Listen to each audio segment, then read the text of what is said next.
जीवन बगिया ऐसी उलझी, फूलोगे कम कांटे ज्यादा, सिमटा जीवन डूबी सांसें, आना है तो अब भी आजा। यदि आपने अभी तक अंतिम अध्याय नहीं देखा है तो कृपया करके अंतिम अध्याय देखें, उसके बाद ही इस अध्याय में प्रवेश करें। यह अध्याय सत्य के मूलभूत से अवगत कराता है। मैंने सुना है एक पुरानी कहानी कि जार के ज़माने में रूस में साइबेरिया में 3 कैदी बंद थे और तीनों में सदा विवाद हुआ करता था कि कौन बड़ा अपराधी है, और तीनों में सदा विवाद हुआ करता था कि कौन ज़्यादा दिन से जेल भोग रहा है। जेल में अक्सर यह होता है, लोग वहाँ भी बढ़ा चढ़ा कर बताते हैं। ऐसा नहीं है कि तुम अपना बैंक बैलेंस बढ़ा चढ़ा कर बताते हो, और मेहमान आ जाते हैं घर में पड़ोस से फर्नीचर मांग कर और गलीचे बिछा देते हो, तुम ही धोखा देते हो। ऐसा नहीं है। ऐसा नहीं है कि तुम ही दूसरे को देखकर खूब जोर जोर से हरे राम हरे राम हरे राम करने लगते हो कि कोई आज देखे तो प्रार्थना लंबी हो जाती है, पूजा की घंटियां जोर से बजने लगती हैं, कोई ना आए जल्दी निपटा लेते हो। ऐसा तुम होकर करते हो। ऐसा नहीं है। मेहमान घर में हों तो तुम मंदिर चले जाते हो, क्योंकि मेहमानों पर धार्मिक होने का प्रभाव डालना है। कैदी भी कारागृह में इसी तरह करते हैं। उन 3 कैदियों में विवाद होता था। एक दिन पहले कैदी ने कहा, मैं जब जेल में आया था, जब मुझे साइबेरिया की जेल में डाला गया, तब मोटर गाड़ी नहीं चलती थी। दूसरे ने कहा, इसमें क्या रखा है? अरे मैं जब डाला गया तब बैलगाड़ी तक नहीं चलती थी। तीसरे ने कहा, बैलगाड़ी क्या होती है? वे यह सिद्ध करने की कोशिश कर रहे हैं कि कौन कितने प्राचीन समय से इस जेल में पड़ा हुआ है।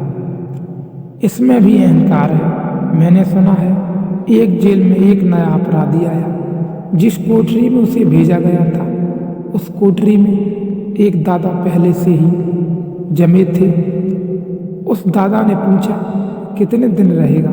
उसने कहा, यही कोई 20 साल की सजा हुई है। उसने कहा, तू दरवाजे पर ही रहे, तुझे जल्दी निकलना पड़ेगा। तू दरवाजे के पास ही अपना बिस्तरा लगा ले। अपराधी का भी अहंकार है। बुरे के साथ भी आदमी अपने अहंकार को भरता है, भले के साथ भी भरता है, लेकिन दोनों स्थितियों में चैतन्य अशुद्ध हो जाता है।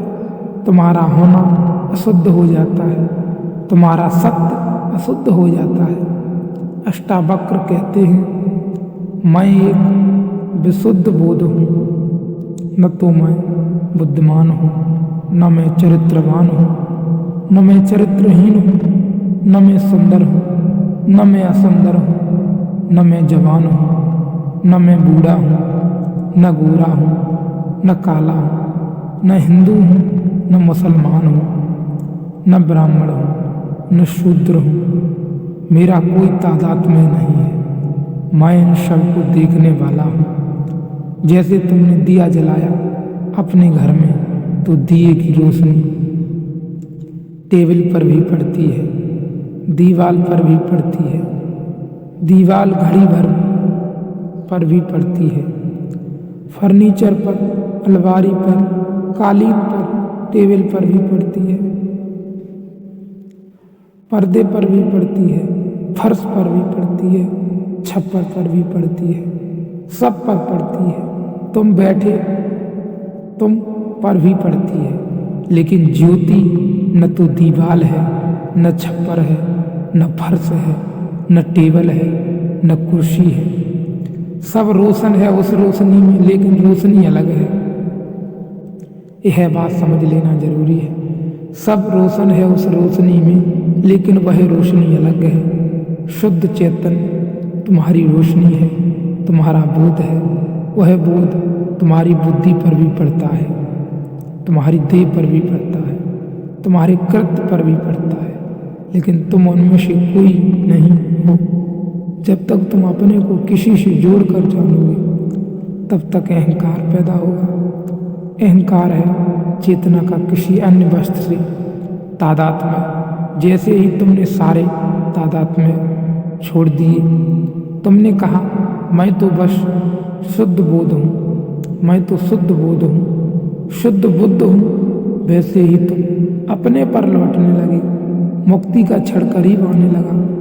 अष्टावक्र कहते हैं विशुद्ध बोध हूँ, ऐसी धारणा, ऐसे निश्चय रूपी अग्नि से है क्या है। निश्चय रूपी बात सुनकर यह निश्चय न होगा, केवल बुद्धि से समझकर यह निश्चय न होगा। ऐसा तो बहुत बार तुमने समझ लिया है, फिर भूल हो जाते हैं, भूल जाते हैं, भूल हो जाती है। अनुभव से यह निश्चय होगा, थोड़े प्रयोग करोगे तो निश्चय होगा, प्रतीत होगा प्रतीत होगी तो निश्चय होगा, और निश्चय होगा तो क्रांति घटित होगी। अज्ञानी रूपी बल एवं अज्ञानी रूपी बन को जलाकर तू बीत सुख को प्राप्त हो, सुखी हो, जिसमें यह कल्पित संसार रस्सी में सांप जैसा भासता है। तू वही आनंद परमानंद बोध है। अतएव तू सुखपूर्वक विचार कर। जैसे ही तुम अपने आप से अपनी ओर लौटते हो, वैसे ही आनंद की घड़ी शुरू हो जाती है। चारों तरफ से जो भी चेतन इधर उधर बिखरा हुआ था, वह अपने पर लौटने लगता है। चित्त बिल्कुल निर्मल हो जाता है, विश्राम हो जाता है। चित्त अपने पर लौट आते हो, पूर्ण आनंद में डूब जाते हो, और तभी क्रांति घटित होती है। वही क्रांति सत्य है। डूबो आनंद में और बहो प्रेम की धारा के साथ, और मौत को कभी न भूलो, क्योंकि यह तो सघन कर लेना भीतर कि एक दिन तो मौत आनी है, और वही एक अमृतमयी क्षण है, वही एक क्षण है जिससे कि बचा नहीं जा सकता, और वही जीवन में आनंद है, वही सत्य है। फिर उसके पार भी एक जीवन खुल जाता है, यदि भीतर ऐसा सघन हो जाए कि एक दिन मृत्यु आनी है तो।